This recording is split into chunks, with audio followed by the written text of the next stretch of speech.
Tapping చేయట్లేదని అక్కడి నుంచి మొదలు పెడతాం. Sir good morning sir. Good morning ఋషి గారు, మీకు ప్యానల్లో ఉన్నటువంటి రామ్మోహన్ రెడ్డి గారికి, సత్యం గారికి. ఫస్ట్ ఆఫ్ ఆల్ నిన్న కేటీఆర్ గారు కామెంట్తో పాటు నిన్న బండి సంజయ్ గారు కూడా కామెంట్ చేశారు. కేటీఆర్ గారు మా వర్కింగ్ ప్రెసిడెంట్, అవును, కానీ బండి సంజయ్ గారు కేంద్ర హోంశాఖ సహాయ మంత్రి. హోంశాఖ అంటే దాదాపుగా దేశంలో జరుగుతున్నటువంటి క్రైమ్లన్నీ అబ్జర్వ్ చేసేది హోంశాఖనే. హోంశాఖ మంత్రి గారు ఒక కామెంట్ చేశారంటే, సరే దాంట్లో ఏం చేసిరని తర్వాత పోదాం. నేనేమంటున్నానంటే, కామెంట్ చేసి ఫోన్ ట్యాపింగ్ జరుగుతుందేమో నాది, ఆయన హోంశాఖ మంత్రిగా ఉండి ఆయన కామెంట్ చేయడం ఎంతవరకు సంబంధించిన మీరు గమనించండి. నెంబర్ 1. నెంబర్ 2 వచ్చేసి నేను ఏమంటున్నానంటే, ఈరోజు నిజం చెప్పాలంటే అసలు ఫోన్ ట్యాపింగ్ జరగలేదని చెప్పేసే కదా మేము చెప్తుంది. అదేమని ఉంటే నిజాలు ఉంటే 1.5 year అవుతుంది, బయట పెట్టండి అని అన్నాం. ఒకవేళ మేమే జరిపినామని చెప్పేసి అంటే మీరు కూడా జరుపుతున్నారని మేము కూడా అనొచ్చు కదా. అదే అన్నారు. అదే నేను ఏమంటున్నా అంటే, ఎందుకన్నారు? అలాంటి సిచ్యువేషన్, ఒక బురద జల్లే కార్యక్రమం కాంగ్రెస్ పార్టీ ఏదైతే చేపట్టింది, తప్పకుండా రాజకీయాల్లో ఉన్నప్పుడు మేము కూడా అదే చేయాల్సింది. అంతేనా? ఓకే, అంటే కామెంట్ కోసం కామెంట్ 1 minute కాదండి, అంటే కాదు కామెంట్ అని మీరు ఒప్పుకున్నారు. నేను ఏమంటున్నానంటే, కాదు నీ సీటు మీద ఎసరు పెట్టారని ఉత్తమ్ కుమార్ రెడ్డి, బట్టి, పొంగులేటి అందరు ఫోన్లు తప్పకుండా అవుతున్నాయి సార్, ఆల్రెడీ ట్యాప్ అవుతున్నాయి, మేము చెప్తున్నాం. కావాలంటే దాని మీద కూడా సిట్ అయ్యి ఎంక్వైరీ చేయరు. హోంమంత్రి నేను ఇప్పుడు బండి సంజయ్ గారిని డిమాండ్ చేస్తున్నా, మా కేటీఆర్ గారు ఏదైతే అన్నారో అది నిజం. ఈరోజు ఆల్రెడీ ట్యాప్ చేస్తుర్రు. ఎందుకంటే ఎవరికైతే అట్లా ట్యాపింగ్ అయితే ఉత్తానే మా మీద అలిగేషన్ పెట్టి ఆయన నిజంగా ట్యాప్ చేస్తుండు.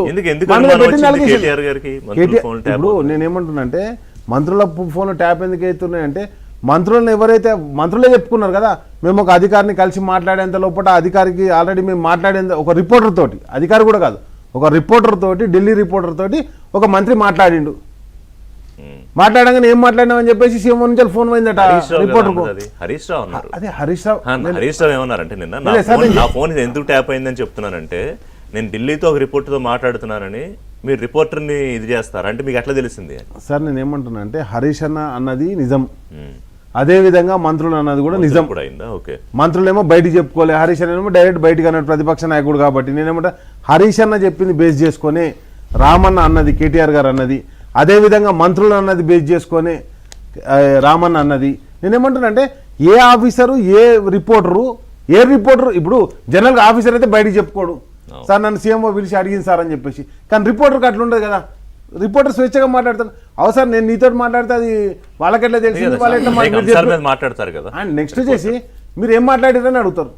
అంటే జనరల్గా మీరు చెప్పిర్రా అని అడుగుతారు. ఒక రిపోర్టర్ ఏమడుగుతాడు, ఇప్పుడు నాకే ఫోన్ వచ్చింది, మీ దగ్గర నుంచే నాకు ఫోన్ వచ్చింది, ఫోన్ వచ్చిన తర్వాత వేరే వాళ్ళు వచ్చి మిమ్మల్ని అడిగారు, రామ్మోహన్ వచ్చి మిమ్మల్ని అడిగిండు, ఏంది మీకు ఫోన్ వచ్చింది రాకేష్ నుంచి ఫోన్ ఎందుకు వచ్చిందని అడిగారు. అడిగితే అప్పుడు మీరు ఏమంటారు, నన్ను అడుగుతారు, ఏం సార్ మన ఇద్దరం మాట్లాడుకుంది, మీరేమన్నా రామ్మోహన్ చెప్పారా అంటే, లేదు సార్ నేనేం చెప్పినా అని నేనంట. అంటే నేను ఏమంటాను అంటే, ఆటోమేటిక్గా ఏది దాచబడదు. అండ్ నెక్స్ట్ వచ్చేసి మీరు అన్నట్టుగా సార్ మా మీద అలిగేషన్ ఏదైతే ఉన్నదో, అలిగేషన్ నేను ఏమంటానంటే 1.5 year నుంచి నిరంతరం చర్చ నడుస్తూనే ఉంది సార్. ఇప్పుడు ఒక్కటి సార్, ఇక్కడ ఏమవుతుందంటే, జనరల్గా చర్చ జరగాల్సింది ఏంటంటే, అభివృద్ధి సంక్షేమ పథకాల గురించి, రాష్ట్ర ప్రయోజనాల గురించి. ఈరోజు ఒక ఇండస్ట్రీస్ సిక్ అవుతున్నాయి, రియల్ ఎస్టేట్ పడిపోయింది, లేకపోతే కన్స్ట్రక్షన్ యాక్టివిటీ ఆగిపోయింది, దాన్ని ఎట్లా గ్రో అప్ చేయాలి, లేకపోతే ఈరోజు వర్షాభావ పరిస్థితులు ఏర్పడ్డాయి, మనం రైతులకు నీళ్ళు ఎట్లా అందియాలి, ఆ చర్చ జరగాలి. జరగద్దంటే దాన్ని ఏం చేయాలి, దాన్ని వెంటనే ఏం చేస్తారు ముఖ్యమంత్రి గారు, ఏదో డిఫరెంట్ టాపిక్స్ డైవర్ట్ చేసి దాన్ని ఏం చేస్తారు, ప్రజల్ని అంటే మీడియాను ప్రజల్ని తప్పుదోవ పట్టించే విధంగా పోతారు తప్పితే, ఎక్కడ కూడా నిజంగా ప్రజలకు ఈ సంక్షేమ పథకాలు అందినాయి, లేకపోతే మేము ఇగో ఇంత సంక్షేమం చేసినాం, ఈ అభివృద్ధి జరిగింది, గ్రోత్ జరిగింది. అనుభవం ఉన్న కేటీఆర్, హరీష్ రావు, లేకపోతే మీలాంటి మీ పార్టీ నాయకులు అందరూ డైవర్ట్ అయ్యేవాళ్ళ. నేను ఒక మాట అంటున్నాను సార్, ఒకరు అబద్ధాన్ని పదే దాన్నే వల్ల వేస్తున్నప్పుడు తప్పకుండా దాన్ని ఏ విధంగా ఎదుర్కోవాలనేది రాజకీయ పార్టీగా మేము కూడా సిద్ధమై ఉంటాం. కాబట్టి చేసిన పాయింట్ ఏంటంటే, చెప్పండి, ఫోన్ ట్యాపింగ్ జరుగుతోంది, మంత్రులు ఫోన్ ట్యాపింగ్ అనేది రామ్మోహన్ రెడ్డి ఈ రోజు ప్రభుత్వంలో జరుగుతుంది సార్. రామ్మోహన్ రెడ్డి రిషి గారు, ముందుగా మీకు ప్యానెల్